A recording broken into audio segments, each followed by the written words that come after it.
छोटी सी चीज़ कितना बड़ा बदलाव ला सकती है। क्योंकि पहली चीज़ तो आपके बुजुर्गों के पास जिंदगी की ऐसी सीख है जो आपको गूगल कभी नहीं दे सकता,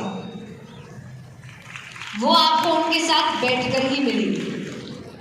लेकिन उसके साथ धैर्य कैसे आएगा? क्योंकि बुजुर्गों की आदत है कि एक तो वो एक ही बात को 10 बार दोहराएंगे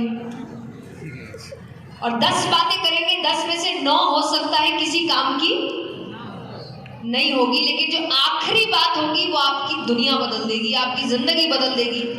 पर उस आखिरी बात के लिए आपको 9 बातें सुननी पड़ेगी। एक अच्छी ताली होनी चाहिए, इससे अच्छा उत्तर हो नहीं सकता। बुजुर्गों की बात आपने की, एक जो संदेश सबको, चाहे वो युवा हो या वयस्क हो, बहुत कुछ बदला है। विज्ञान ने विकास भी दिया और प्रगति भी दी है, हम कहाँ से कहाँ तक पहुँच गए।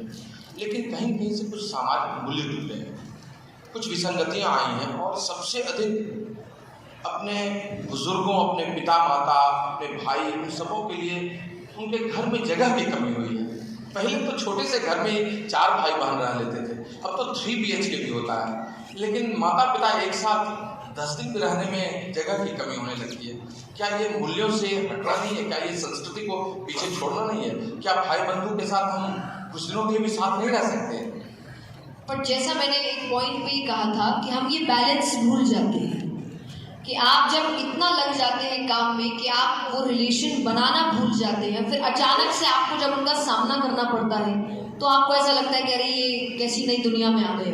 और इसका एक बहुत बड़ा एग्जाम्पल है कोविड।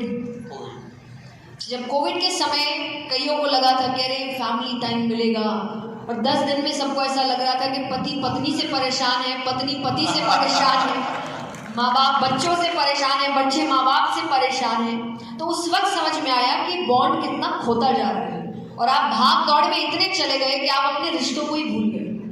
तो आपको जैसे पौधे को समय समय पर पानी देना पड़ता है, वैसे ही आपको रिश्तों को भी समय समय पर समय देना पड़ता है, तभी जाकर आप बॉन्ड बना सकते हैं।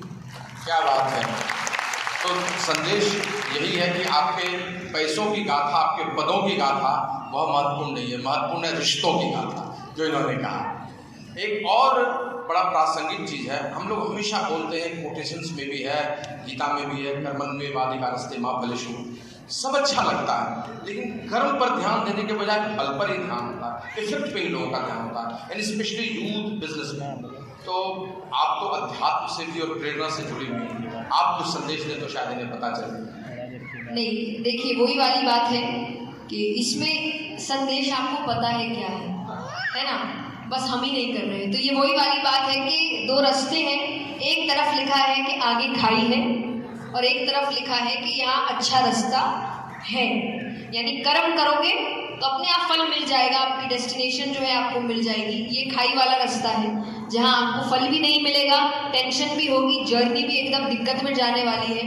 अब चलना नहीं चलना तो आपके ऊपर ही है, क्योंकि जबरदस्ती तो भगवान ने ही नहीं करी, क्योंकि जबरदस्ती से ही बदलाव आता तो शायद महाभारत का युद्ध ही नहीं होता। दुर्योधन को तो थप्पड़ मारते कि भाई ये काम नहीं करना, तो हाथ पकड़ के तुम आपको चला नहीं सकते। अगर आपको पता है ये दवाई लेने से मेरा बुखार चला जाएगा तो उस दवाई को देखते रहोगे, लोगे नहीं तो बुखार जाने वाला नहीं। So you can take it। कहने का मतलब है कि बिना कर्म के आपको कुछ मिलने वाला नहीं और वही आपको फल देगा। और जया जी ने अपने सारे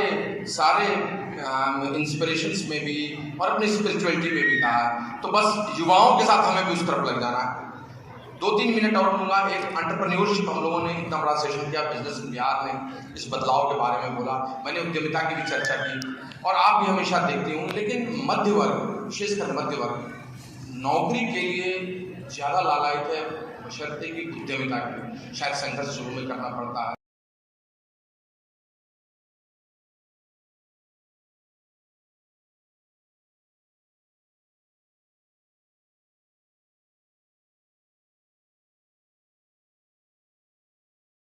अब शायद बीच में वो थोड़ा सा शांत हो गया है, तो वापस से एक्टिव होने की ज़रूरत है और बदलाव लाने की ज़रूरत है। क्योंकि मुझे ऐसा लगता है कि जितनी मेहनत, जितना पैशन यहाँ पर है, उतना शायद ही कहीं पर होगा। और अगर सच्ची में कहते ना कि बिहार के लोगों के दिमाग में कोई बात अटक गई तो फिर तो वो दुनिया बदल के ही छोड़ते हैं। फिर तो हुंकार है, जय बिहार है।